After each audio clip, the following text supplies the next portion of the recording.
Hello everyone, विद्युत study channel पर आपका स्वागत है।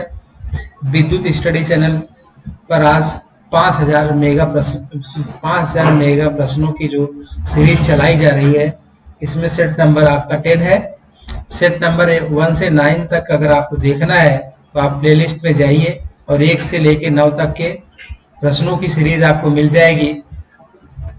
तो विद्युत स्टडी चैनल को ज़्यादा से ज़्यादा शेयर करिए, ज़्यादा से ज़्यादा अपने दोस्तों के साथ शेयर करिए और ज़्यादा से ज़्यादा इसको लाइक करिए, सब्सक्राइब करिए। आज हम 5000 प्रश्नों की मेगा सीरीज का बहुत महत्वपूर्ण प्रश्न लेके आए हैं। अगर आप इसको पूरा देखते हैं तो आपको लगेगा कि हाँ, आज आपने कुछ नया सीखा है, नया आज आपको कुछ पता चल रहा है। क्योंकि जनरली तो बहुत सारे आपके यूट्यूब पे वीडियो मिलेंगे, लेकिन आपको हमें विश्वास है कि ऐसा जो प्रश्न हम आज आपको प्रोवाइड करवा रहे हैं बहुत कम ही मिलेंगे। ठीक, तो आप वीडियो को पूरा देखिए और क्वेश्चन को साथ में आप भी सॉल्व करिए अगर आपको आ रहा है तो। चूंकि ये जो जितने भी क्वेश्चन हम आपको प्रोवाइड करवाते हैं, ये क्वेश्चन हम खुद स्वयं बनाते हैं। ठीक, और इसको हम कहीं से कॉपी पेस्ट नहीं करते, हम डायरेक्टली इसको खुद टाइप करते हैं, टाइप करके खुद बनाते हैं। तो इसलिए इसको आप देखिए, बहुत महत्वपूर्ण क्वेश्चन है। और इसके साथ साथ हम इसका डिस्कस भी करते हैं। जैसे जितने भी क्वेश्चन हम आपको बताएंगे वो तो बताएंगे, प्लस उसके साथ जितने भी आपके ऑप्शन होते हैं उन ऑप्शनों को भी हम डिस्कस करते हैं। ठीक, तो चलिए, और यह आपके जो 5000 इलेक्ट्रिकल प्रश्नों की मेगा सीरीज है, यह आपकी यूपीपीसीएल, यूपी आर्मिनल, NTPC, DMRC, UPMRC and other state technical exam जैसे हरियाणा लाइनमैन का है, राजस्थान टेक्निकल हेल्पर का है, इन सब के लिए बहुत महत्वपूर्ण है। तो चलिए शुरू करते हैं हम। पहला आपका प्रश्न है, पहला प्रश्न है ल्यूमिनस इंटेंसिटी का मात्रक बताइए। ल्यूमिनस इंटेंसिटी का मात्रक बताइए, और ये बहुत महत्वपूर्ण है। देखिए, एक आपके टॉपिक है इल्यूमिनेशन। इल्यूमिनेशन का टॉपिक बहुत महत्वपूर्ण है क्योंकि वहां से मात्रक आपके बहुत ज्यादा पूछे जाते हैं। और इसका आप अगर आपको पता है तो कमेंट बॉक्स में कमेंट करिए। देखिए, यह 95% है। यह क्वेश्चन आपके जो हम क्वेश्चन दे रहे हैं इसमें 95% लोग इसको गलत करते हैं। इसको आप जान लीजिए, और अभी हम आपको बताएंगे कि कैसे इसको गलत करते हैं लोग। 95% लोग इस क्वेश्चन को गलत करके आते हैं एग्जाम में। ठीक है, तो चलिए इसका ऑप्शन अगर आपको पता है तो आप बताइए। पहला ऑप्शन आपका है कैंडेला, दूसरा है ल्यूमेन, तीसरा है ल्यूमेन प्रति स्टेरेडियन, चौथा आपका 1 और 3 दोनों सही है। तो बताइए इसका ऑप्शन कौन सा सही होगा। पेन को हम थोड़ा सा कलर चेंज कर लेते हैं।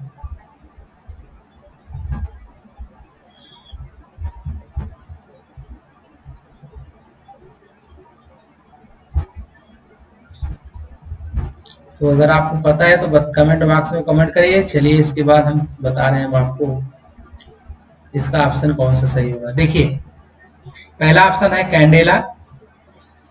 ल्यूमिनस इंटेंसिटी या ज्योत तीव्रता, जिसको आप हिंदी में बोलते हैं ज्योत तीव्रता। ज्योत तीव्रता का जो पहला आपका मात्रक है, फेमस है, वह है कैंडेला।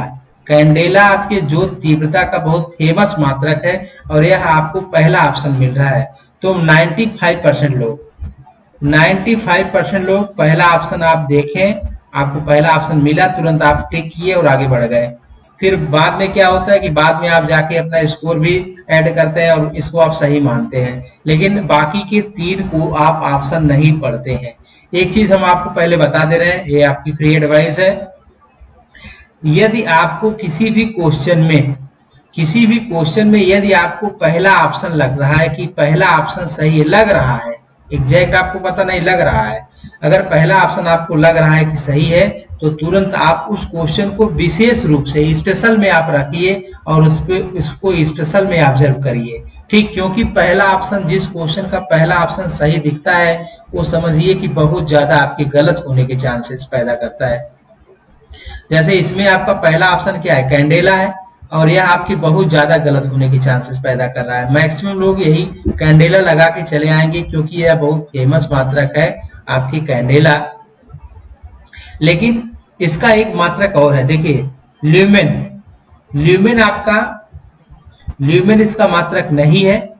इसके बाद एक तीसरा है ल्यूमेन प्रति स्टेरेडियन। एक आपका ज्योत तीव्रता का एक और मात्रक होता है ल्यूमेन प्रति स्टेरेडियन। ठीक, तो पहला आपका कैंडेला भी होता है, ज्योत तीव्रता का मात्रक कैंडेला।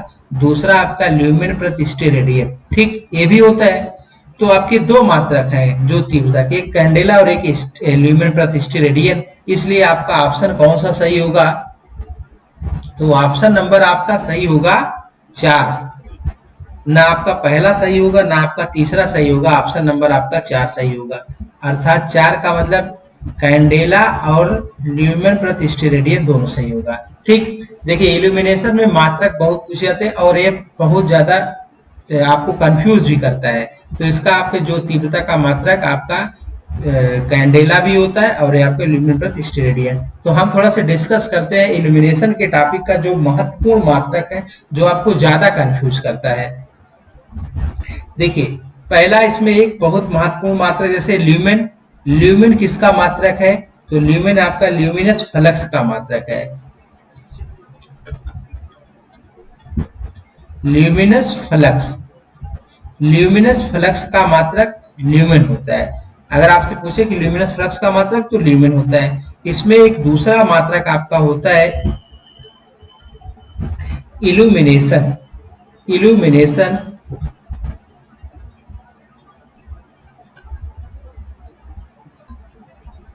इल्यूमिनेशन या प्रदीपन, इसको हिंदी में बोलते हैं प्रदीपन, और इसका बहुत महत्वपूर्ण है इल्यूमिनेशन। इसको ई से डिनोट करते हैं, ठीक है, इल्यूमिनेशन को ई से डिनोट करते हैं। और इसका जो मात्रक होता है, एक तो मात्रक है ल्यूमेन, ल्यूमेन प्रति मीटर स्क्वायर, एक मात्रक प्रदीपन का ल्यूमेन प्रति मीटर स्क्वायर।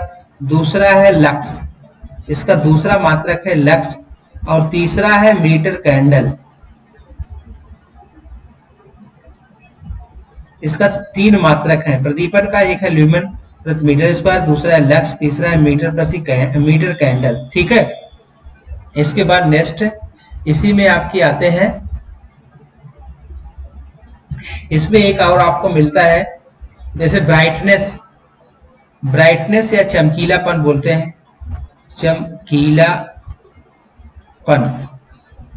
ब्राइटनेस, ब्राइटनेस का जो मात्रक होता है वो आपका होता है कैंडेला प्रति मीटर स्क्वायर। ब्राइटनेस या चमकीलापन का मात्रक होता है कैंडेला प्रति मीटर स्क्वायर, ठीक। तो यह आपकी बहुत महत्वपूर्ण है, इसको आप याद करिए। और यहाँ पे एक हम इसमें बता रहे हैं solid angle, solid angle, solid angle का मतलब घन कोण। घन कोण, देखिए घन कोण का मात्रक है स्टेरेडियन और कोण का मात्रक है कोण का मात्रक है आपके रेडियन, ठीक। तो ये आपके इल्यूमिनेशन का टॉपिक बहुत महत्वपूर्ण है, इसका हम एक लेक्चर लेके आएंगे जिसमें इल्यूमिनेशन को आपको पूरा बताएंगे, ठीक। चलिए इसके बाद नेक्स्ट आपका अगला क्वेश्चन है filament lamp. Filament lamp, filament lamp means आपके बल्ब, बल्ब की बात की जा रही है। अभी हम आपको बताएं, bulb starting current, filament lamp starting में करंट लेता है। जो फिलामेंट लैंप आपका है या बल्ब है, उसको जलने में जो स्टार्टिंग करंट लेता है वो क्या लेता है? फुल रनिंग करंट से कम फुल रनिंग करंट से कम करंट लेगा कि फुल रनिंग करंट से अधिक के बराबर लेगा या फुल रनिंग करंट से अधिक लेगा, या इनमें से कोई नहीं। तो बताइए कौन सा ऑप्शन, पहला, दूसरा, तीसरा, चौथा, कौन सा ऑप्शन सही होगा? अगर आपको पता है तो आप बताइए।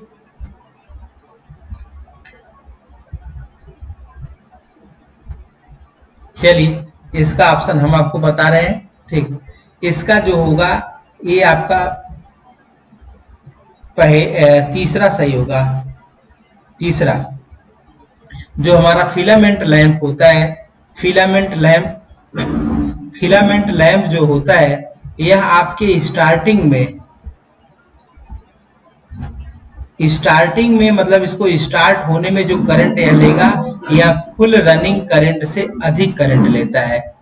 फुल रनिंग करंट से अधिक। इसे मान के चलिए कि अगर यह 5 एम्पियर 5 एम्पियर की करंट से यह रन कर रहा है, मतलब 5 एम्पियर की करंट से यह चल रहा है, तो ये आपके मान के चलिए कि 7 एम्पियर 7.5 एम्पियर की धारा स्टार्ट होने में लेता है। स्टार्ट होने में फिलामेंट लैंप आपके रनिंग करंट से ज्यादा धारा लेगा। ठीक, इसीलिए कहा जाता है कि बल्ब को आप बार बार बुझाइए और जलाइए मत।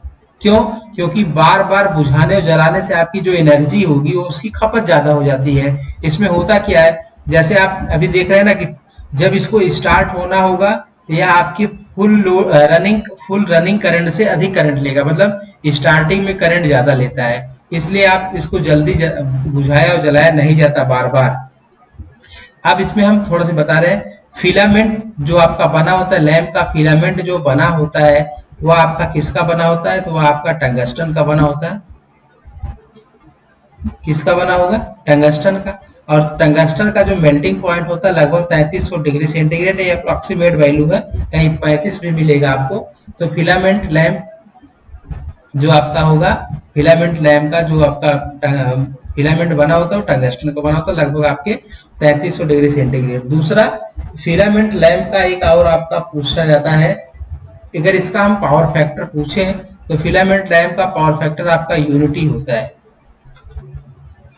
ठीक है, इनकैंडेसेंट लैंप इसमें पूछा है, इनकैंडेसेंट लैंप का पावर फैक्टर होता है, तो इनकैंडेसेंट लैंप का पावर फैक्टर आपका यूनिटी होता है। ठीक है, चलिए इसके बाद नेक्स्ट अगला क्वेश्चन आपका है,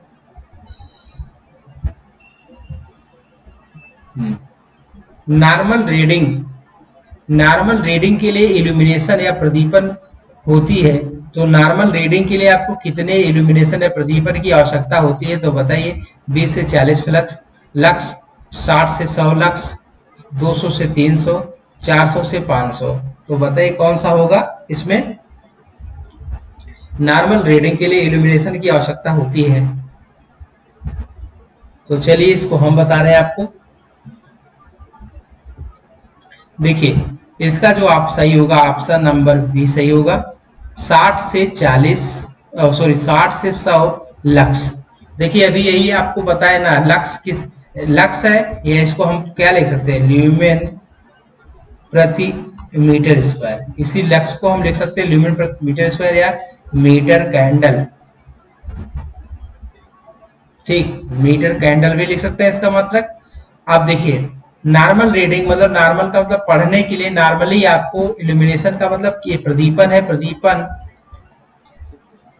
कितने प्रकाश की आवश्यकता होगी? तो आपके लगभग 60 से 100 लक्स या ल्यूमेन प्रति मीटर स्क्वायर की इस आपको 60 से 100 ल्यूमेन प्रति मीटर स्क्वायर। प्रति मीटर स्क्वायर का मतलब 1 मीटर स्क्वायर में आपके 60 से 100 ल्यूमेन आपके प्रदीपन की आवश्यकता होती है। किस कब? नॉर्मल रीडिंग के लिए।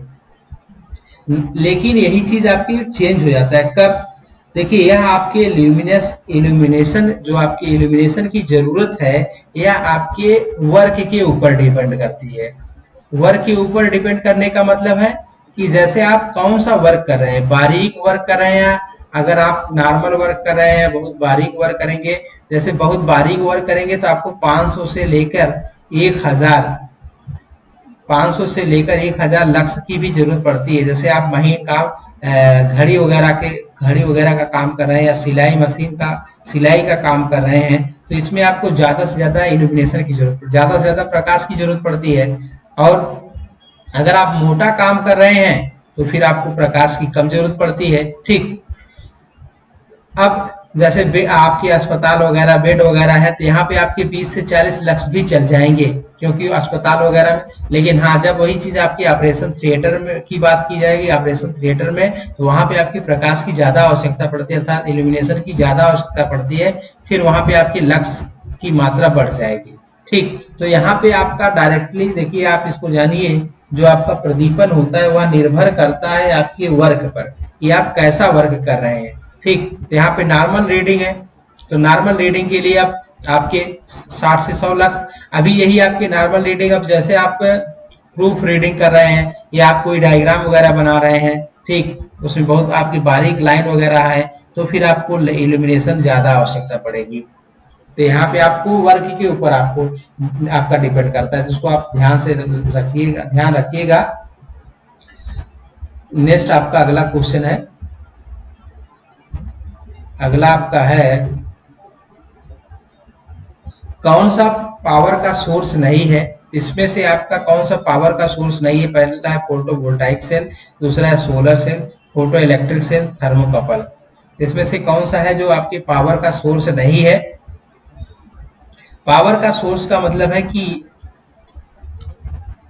जो हमें सप्लाई प्रदान करता है, ठीक, पावर। चलिए इसका ऑप्शन हम आपको बता रहे हैं। पहला आपका है फोटोवोल्टाइक सेल, या तो आपके पावर का सोर्स है भाई, फोटोवोल्टाइक सेल है या आपको पावर देगा, इसका मतलब सही है। सोलर सेल, ये भी आपको पावर देगा। फोटो इलेक्ट्रिक सेल, यह भी आपको पावर देगा। लेकिन जो थर्मोकपल है यही आपका पावर नहीं देता है। इसलिए इसका ऑप्शन कौन सा सही होगा? ऑप्शन नंबर आपके 4, ऑप्शन नंबर 4 इसका सही होगा। यही क्या है? यही पावर का सोर्स नहीं है। और ये बाकी तीनों क्या है? बाकी तीनों आपकी पावर के सोर्स हैं, ठीक। फोटोवोल्टाइक सेल, सोलर सेल, आपकी फोटो इलेक्ट्रिक सेल, ये सब आपके क्या है? सेल। तो सेल की बात में यहाँ पे आपके सेल आपके प्राइमरी और सेकेंडरी आते हैं। प्राइमरी सेल को हम बार बार चार्ज डिस्चार्ज नहीं कर सकते, लेकिन सेकेंडरी को हम बार बार चार्ज और डिस्चार्ज कर सकते हैं। चलिए इसके बाद नेक्स्ट अगला आपका क्वेश्चन है 94, 95, आपका 95। कौन ऑपरेटिंग कास्ट नहीं है? तो इसमें से आपकी कौन सी ऑपरेटिंग कास्ट नहीं है? पहला है maintenance cost, fuel cost, salaries of high official और सैलरीज ऑफ ऑपरेटिंग स्टाफ। इसमें से कौन सा ऑपरेटिंग कास्ट नहीं है? ऐसी कौन सी कास्ट है या जिसको आप ऑपरेटिंग कास्ट नहीं कहते हैं? ऑपरेटिंग का मतलब होता है चलाना, चलाना, ठीक, कोई चीज चला रहे हैं, कोई चीज चलाने में जो खर्चा होता है उसी को बोलते हैं ऑपरेटिंग कास्ट है। तो चलिए इसका ऑप्शन हम आपको बता रहे हैं। देखिए मेंटेनेंस कास्ट, मेंटेनेंस कास्ट या आपके मेंटेनेंस कास्ट आपकी ऑपरेटिंग कास्ट है। क्यों? क्योंकि जब कोई चीज चलेगी, देखिए ये सब आपके thermal power plant, hydro power plant, मतलब ये आपके जनरेशन में सब इन सब की जरूरत पड़ती है। इसे thermal power plant, hydro power, जितने भी आपके पावर प्लांट होते हैं इन सब में इसकी जरूरत यूज होता है, भी बताते हैं हम आपको। दूसरा फ्यूल कास्ट, भाई कोई आपका थर्मल पावर प्लांट अगर चलाना है तो फ्यूल कास्ट आपको देना पड़ेगा। कोयले का आप उपयोग करेंगे कि नहीं? तो फ्यूल कास्ट तो आपको देना ही पड़ेगा। सैलरीज ऑफ हाई ऑफिशियल, जो आपके हाई ऑफिशियल वर्क में आते हैं उनकी सैलरी आपको देना पड़ेगा कि नहीं देना पड़ेगा? या आपका, और नेक्स्ट है salaries of operating cost, salaries of operating cost है, ठीक। तो देखिए ये आपके, इसका जो ऑप्शन आपका सही है ये आपका ऑप्शन नंबर 3 सही है। आप यही आपका थर्ड आपका ऐसा है, ये फिक्स्ड कास्ट के अंतर्गत आता है। ये किसके अंतर्गत आता है? फिक्स्ड। यह आपके फिक्स्ड कास्ट के अंतर्गत आता है। ऑप्शन नंबर 3 सही है। क्यों? सैलरीज ऑफ हाई ऑफिशियल, जैसे जो आपके हाई ऑफिशियल की जो सैलरी होगी, हाई ऑफिशियल में से इंजीनियर वगैरह आप रखे हैं, तो ऐसा थोड़ी कि आज इंजीनियर को आप नियुक्त कर ले रहे हैं, आप मैनेजर को नियुक्त कर ले रहे हैं अपने पावर प्लांट में। जैसे आपके थर्मल पावर प्लांट है, तो थर्मल पावर प्लांट में अगर आप इंजीनियर को रख रहे हैं, आप मैनेजर को रख रहे हैं, ये सब इन सबको रखेंगे, तो अब ऐसा थोड़ी आप कलर को रख रहे हैं, तो ऐसा थोड़ी कि आज आप कलर के मैनेजर या इंजीनियर को रख रहे हैं और कल हम इनको निकाल देंगे। इनको हम तब रखेंगे या इनकी तब जरूरत पड़ेगी जब हमारा थर्मल पावर प्लांट चलेगा, ऐसा नहीं है। आपके मैनेजर एक बार नियुक्त होंगे, इंजीनियर एक बार नियुक्त होंगे, आपके क्लर्क एक बार नियुक्त होंगे, तो चाहे थर्मल पावर प्लांट आपका चले और चाहे ना चले, लेकिन आपको सैलरी इनको देनी पड़ेगी। ठीक, तो यहाँ आपके फिक्स्ड कास्ट की इन सब की जो सैलरी वगैरह है वो आपके फिक्स्ड कास्ट के अंतर्गत आएंगी। ठीक, लेकिन मेंटेनेंस कास्ट, आपका मेंटेनेंस कास्ट का मतलब मरम्मत। जैसे थर्मल पावर प्लांट है तो थर्मल पावर प्लांट को अगर आपको मरम्मत, जब आपका थर्मल पावर प्लांट ऑपरेट करेगा, चलेगा, तभी तो आपके मेंटेनेंस की जरूरत पड़ेगी। इसका मतलब यह ऑपरेटिंग कास्ट के अंतर्गत आएगा। भाई चलेगा तभी तो मेंटेनेंस के लिए खर्चा करना पड़ेगा आपको। फ्यूल कास्ट भी आपकी ऑपरेटिंग कास्ट के अंतर्गत आएगा। क्यों? क्योंकि जब आपका थर्मल पावर प्लांट चलेगा तभी तो आपका कोयला इस्तेमाल होगा, इसलिए इसको हम रनिंग कास्ट भी कहते हैं। उसके बाद सैलरीज, आप ऑपरेटिंग स्टाफ, जैसे ऑपरेटिंग स्टाफ में आप सुपरवाइजर को रखते हैं, ये आपकी या बैगेज आपके मजदूर को रख रहे हैं, जो उनको आप इस बेस पे रख रहे हैं कि जब तक आपका थर्मल पावर प्लांट चलेगा तब तक आपको हम नियुक्त करेंगे। उसके बाद जैसे ही आपका बंद हो जाएगा पावर प्लांट, तुरंत हम आपको हटा देंगे। ठीक, तो ये सब आपके रनिंग या ऑपरेटिंग कास्ट के अंतर्गत आते हैं। लेकिन कुछ आपके ऐसे स्टाफ होते हैं जो फिक्स होते हैं, आपको एक बार नियुक्ति करेंगे तो फिर उनको बार बार आपको हटाना नहीं पड़ेगा। अब हम थोड़ा से थर्मल पावर प्लांट की बात आ गई तो हम इसमें बात कर लेते हैं।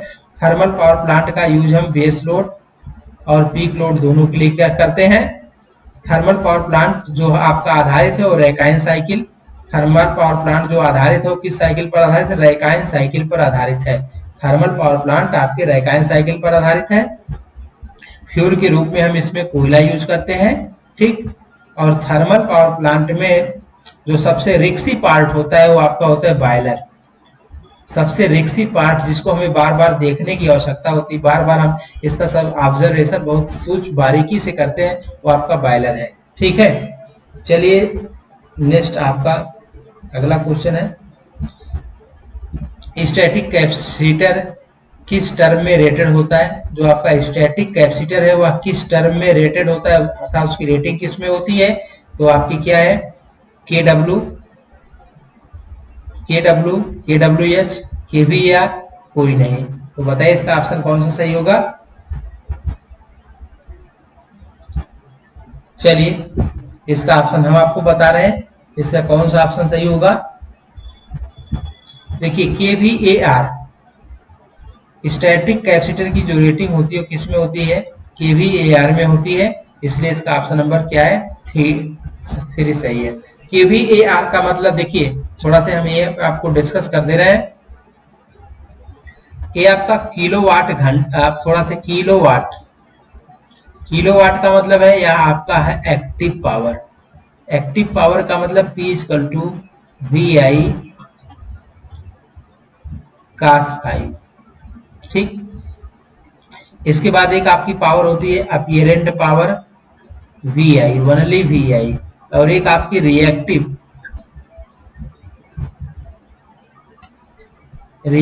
पावर, और रिएक्टिव पावर यही आपकी रिएक्टिव पावर का जिसको आप बोलते हैं P = VI sin phi। तो रिएक्टिव पावर का जो यूनिट होता है वो KVAR होता है। ठीक, तो स्टैटिक कैपेसिटर का जो टर्म होता है वो KVAR में अर्थात रिएक्टिव पावर के टर्म में होता है। और इसके बाद आपका एक्टिव पावर, अपीरेंट पावर, और ये आपका है एक्टिव पावर। KWH जो आपका होता है किलोवाट घंटा, ये आपका किसका मात्रक है? ये आपका एनर्जी का है, ये आपका एनर्जी का है, इलेक्ट्रिकल एनर्जी का। ठीक, इलेक्ट्रिकल एनर्जी का, विद्युत ऊर्जा को हम आप जैसे इसमें एक फेमस है BOT बराबर 1 किलोवाट घंटा। ठीक, BOT बराबर 1 किलोवाट घंटा। अब इसमें आपको पूछा था जो आपका एनर्जी है इलेक्ट्रिकल एनर्जी, वो आपकी किलोवाट घंटा या 1 यूनिट बराबर 1 किलोवाट घंटा। 1 किलोवाट घंटा बराबर 1 यूनिट। ठीक, अब इसमें क्या होता है कि आपका एनर्जी मीटर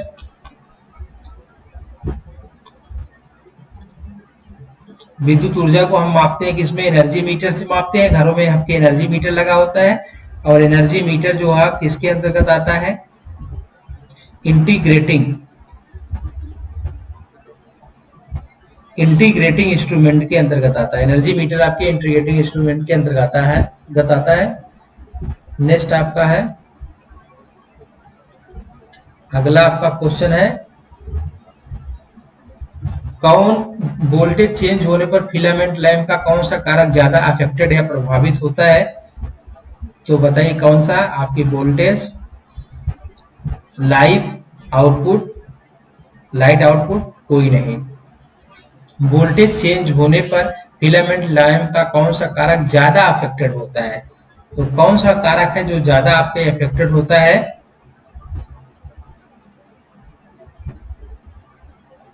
देखिए सबसे इसमें पूछ रहा है कि ज्यादा, अगर पूछता है ज्यादा काट के, जो मैक्सिमम पूछ रहा है, मैं इसको अगर काट दिया जाए तो आपके ऑप्शन सब सही हो जाएंगे। आपकी अगर वोल्टेज चेंज हो रहा है तो आपका वोल्टेज चेंज होने पर ठीक उसका लाइफ भी चेंज हो जाता है, उसकी वोल्टेज भी आपकी फिलामेंट लैंप की कम हो जाएगी, लाइट आउटपुट भी आपके बल्ब आपका जो है धीमा जलेगा। इसमें आपके तीनों ऑप्शन सही हो जाते हैं। लेकिन इसमें क्या है, इसमें का आपका क्या रहा है, ज्यादा अफेक्टेड, मतलब कि ज्यादा अफेक्टेड जो होता है वो आपका होता है लाइफ। इसलिए इसका ऑप्शन कौन सा सही होगा, ऑप्शन नंबर आपकी 2 सही होगा। यह आपकी ज्यादा अफेक्टेड होता है, ठीक है। लेकिन लाइट का अगर यहाँ पे ज्यादा की बात की, अगर अफेक्टेड की बात करता है तो वोल्टेज, उसका वोल्टेज भी कम हो जाता है। अगर वोल्टेज कम चेंज हो रहा है तो वोल्टेज भी परिवर्तन होता है बल्ब के या फिलामेंट लैंप के। दूसरा आउटपुट, लाइट का जो आउटपुट मिलता है वो भी हमें कम मिलता है। अगर बल्ब कम, लाइट कम हो, वोल्टेज कम हो जा रहा है, वोल्टेज ज्यादा हो रहा है तो लाइट ज्यादा हो जाती है। तो यहाँ पे क्या है कि, लेकिन मेन जो आपका ज्यादा अफेक्ट करता है वो लाइफ पड़ता है। लाइफ करने का मतलब उसका जो ड्यूरेशन टाइम होता है, पता लगा आपके 1 साल चलना है, अगर बार बार आपकी वोल्टेज चेंज हो रही है तो उसका आपकी लाइफ कम हो जाएगी, ठीक। चलिए इसके बाद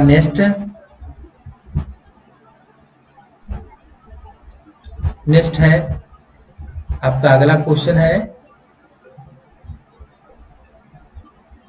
मोटर की साइज डिसाइड की जाती है।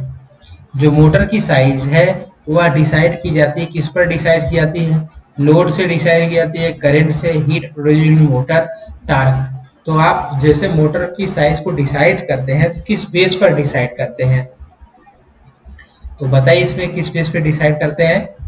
चलिए इसका ऑप्शन हम आपको बता रहे हैं।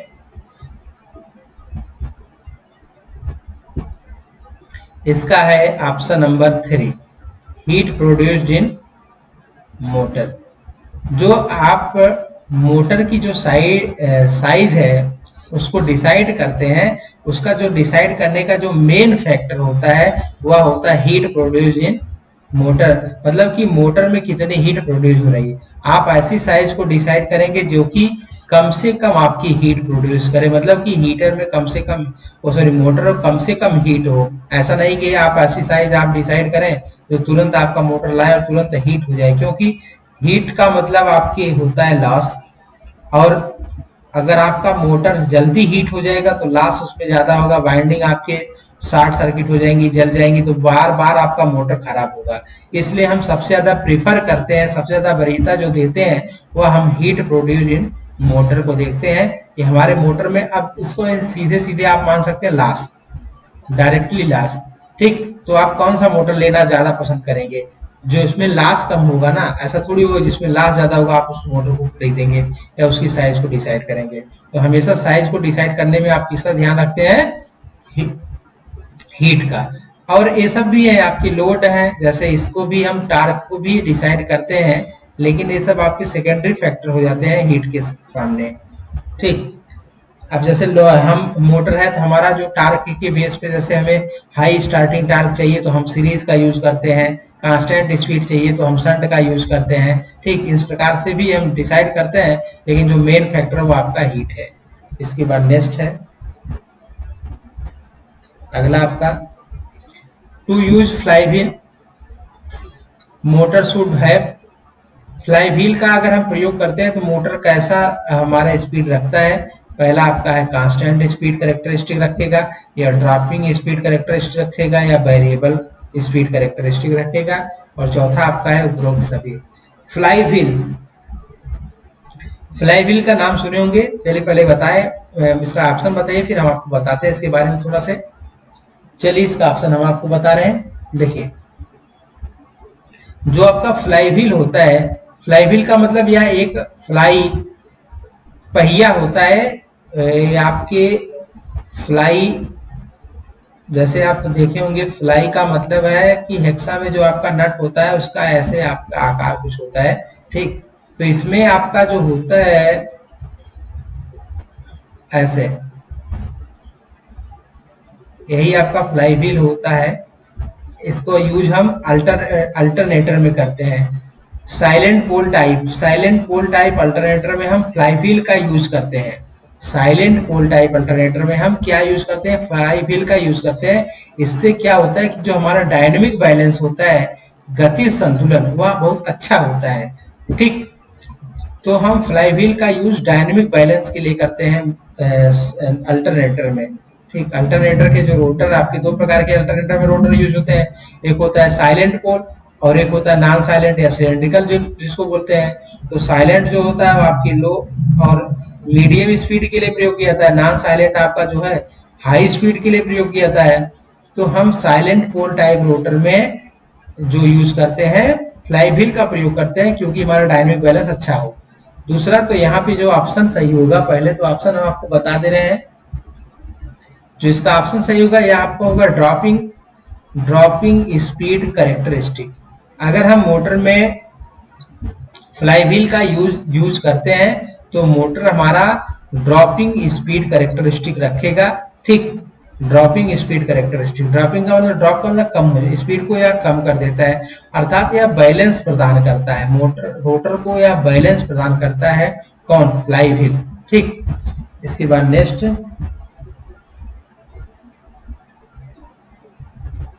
नेक्स्ट आपका है रिलैक्टेंस मोटर।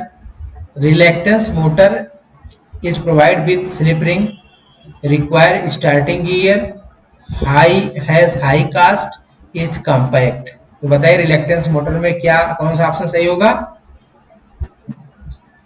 तो इसका ऑप्शन हम आपको बता रहे हैं, रिलैक्टेंस मोटर। देखिए इसका ऑप्शन नंबर 4 है, इज कॉम्पैक्ट। ये आपका रिलैक्टेंस मोटर एक संगठित होता है, ठीक, कॉम्पैक्ट होता है। अब इसमें हम आपको बता रहे हैं, देखिए रिलैक्टेंस मोटर और हिस्टेरिसिस मोटर, आपके दो मोटर है, एक आपका रिलैक्टेंस मोटर और एक आपके हिस्टेरिसिस मोटर। यह दोनों मोटर आपकी किसके अंतर्गत आते हैं, single phase synchronous motor. Single phase synchronous motor के अंतर्गत आपके रिलैक्टेंस मोटर और हिस्टेरिसिस मोटर आते हैं, ठीक। चलिए इसके बाद नेक्स्ट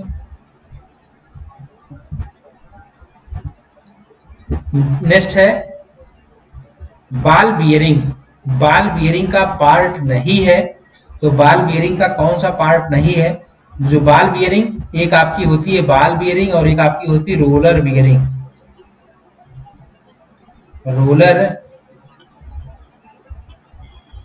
एक आपकी रोलर बियरिंग और एक आपकी बार बियरिंग। तो आपके बाल बियरिंग का पार्ट नहीं है, पहला है inner race, outer race, case, brush. तो आपकी बाल बियरिंग का पार्ट नहीं है, तो बताइए इसमें कौन सा पार्ट नहीं है बाल बियरिंग का। देखिए पहला आपका option inner case, inner race, outer race, ठीक, और आपके केज,